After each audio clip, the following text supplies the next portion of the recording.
Hello, everyone. I know it's been a long time since I uploaded anything, but I'm back, at least for now. And today I want to talk about something that I saw recently.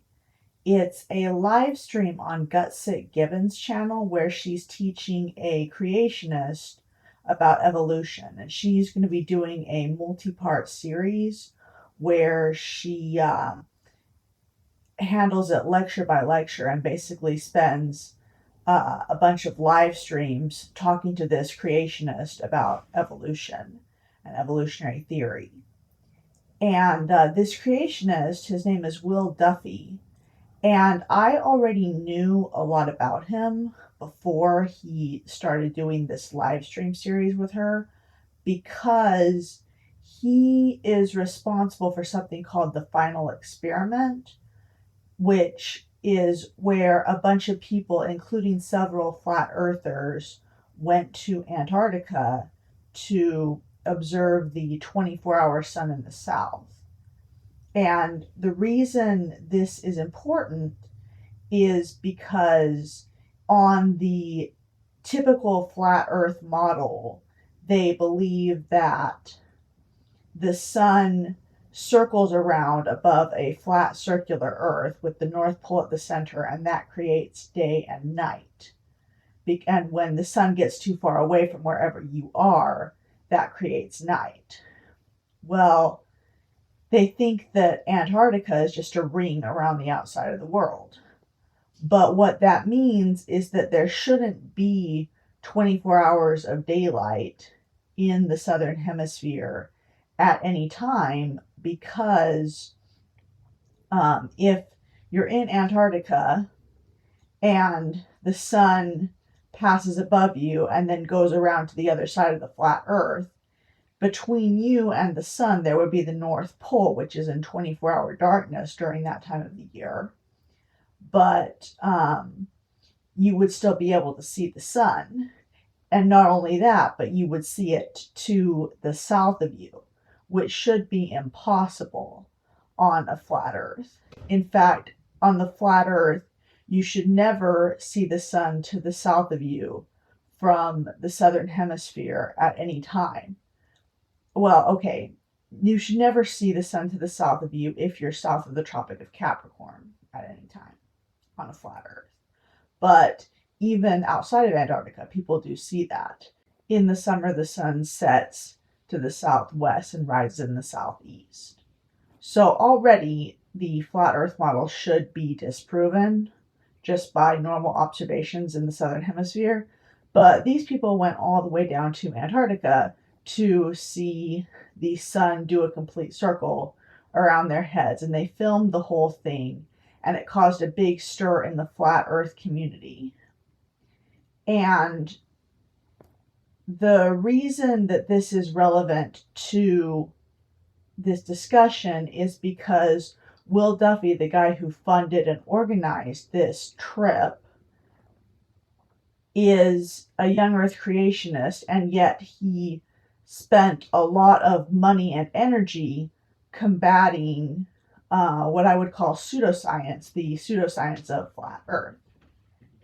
And so people pointed out that he seemed to be a bit of a hypocrite, because on one hand, he is fighting very strongly for the science that supports the shape of the earth being a globe, but he's a young earth creationist, so he's rejecting a lot of geology and a lot of biology.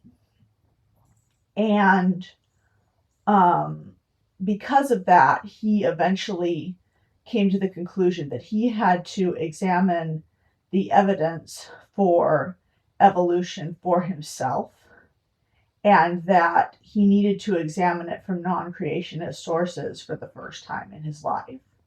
And that's why he's doing this series of live streams with Gutsick Gibbon, where she's going to give a conventional perspective on evolutionary theory and why the scientific community believes what it believes about evolution.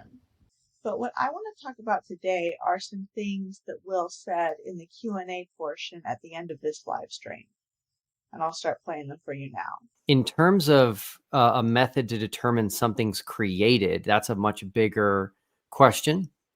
I will say that if we go to, which is not the topic, but if we go to the origin of life and we go to abiogenesis, what I see is that people who are convinced that there is no God, they um, they don't have a way that life came from non-life, and they just are okay with that because they just don't want to entertain the idea of a God.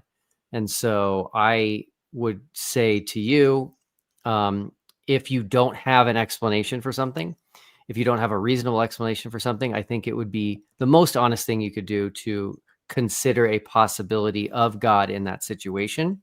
And so I think from an origin standpoint, again, not evolution, people should be more open to considering God since there is not an alternative hypothesis. Okay, we have James' speech for $2. Was that answer not a God of the Gaps answer? I don't know which. I do. I don't. Okay, take the floor. Okay, cool. So I'm really glad I can give my thoughts on this. I've noticed that creationists like to push back when they're being accused of God of the Gaps. I take a different approach. I actually think everyone's doing this. So I've coined this term. That does not mean someone else didn't coin it first. I just came up with it. And so it's clearly somebody else may have already done it. But I see atheists do this too. And I call it naturalism of the gaps. And so if they can't explain something, they just say, well, we haven't figured it out yet, but there has to be a natural way and we will figure it out. That's naturalism of the gaps. So, the first thing I want to say about this is that he's framing this from a very theistic centered perspective. He sees atheists or non religious people, naturalists, as the extreme ones, while the Christians or the religious people are the ones who are willing to consider the possibility of God and be open minded and think that they might be wrong.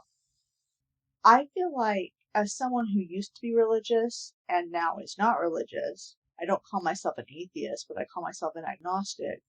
I feel like in my experience, it's the theists that are more confident that they're right than the people who don't believe in God necessarily.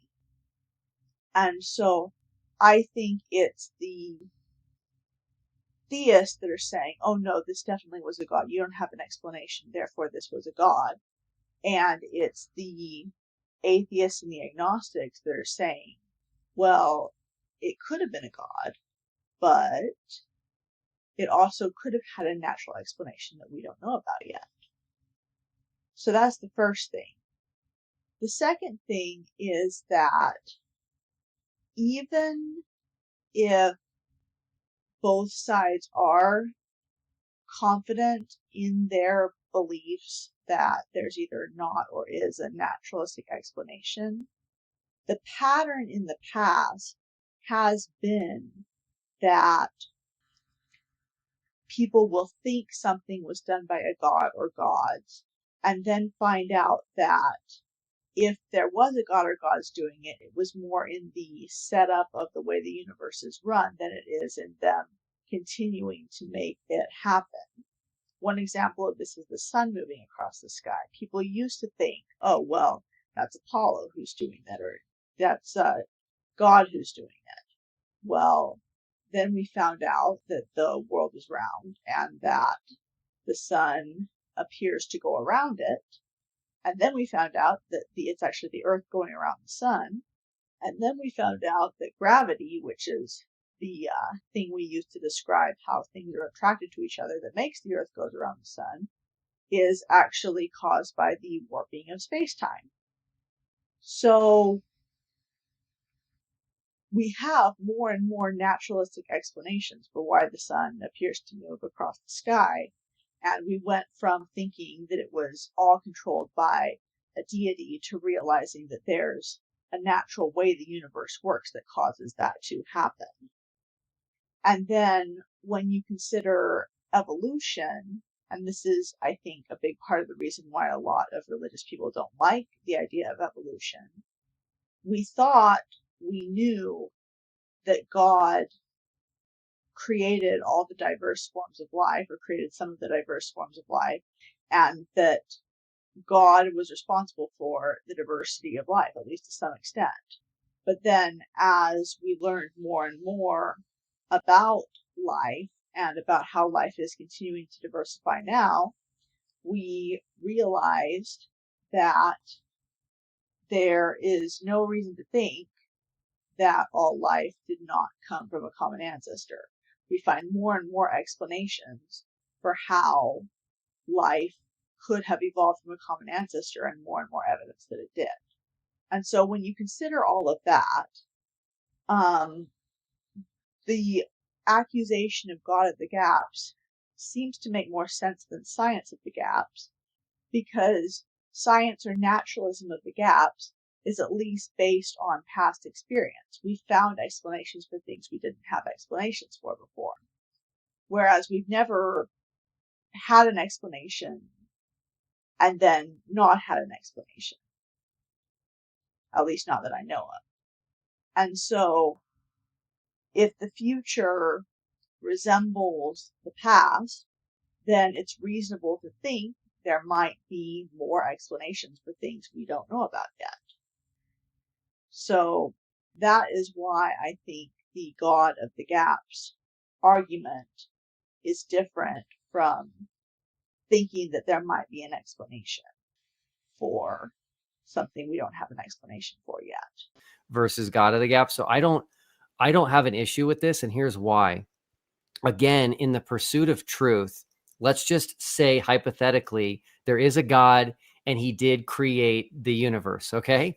If you are going to start your pursuit of knowledge by stating that I'm not going to accept there's a God and I never will, then what you're essentially doing is saying that everything you're going to go try to figure out, you're setting yourself up for failure. So I think people should take the position of, if there was a God, if there is a God, and if he did create the universe, I want to know that, versus I'm going to try to explain everything away and get to an extreme position of not having any naturalistic explanation for something and saying it doesn't matter to me, I'm not willing to consider God. That to me is not the best position to take.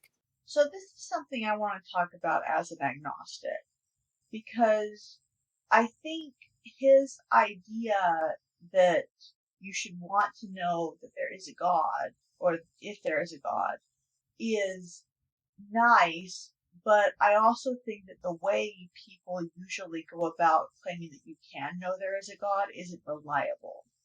And in the past, I've been burned for thinking I knew how to determine whether there was a God when I really didn't. And I thought I knew how to determine what God wanted me to do, and I really didn't. And so I am very wary of people saying, oh, you can know that there is a God, and the way they think they know it isn't reliable and it isn't falsifiable. And so that's what I'm worried about. I think that for me, myself, I don't expect to be able to be presented with a reliable way to know that there is a God. And so I'm not trying to determine whether there is a God just because I don't think I can.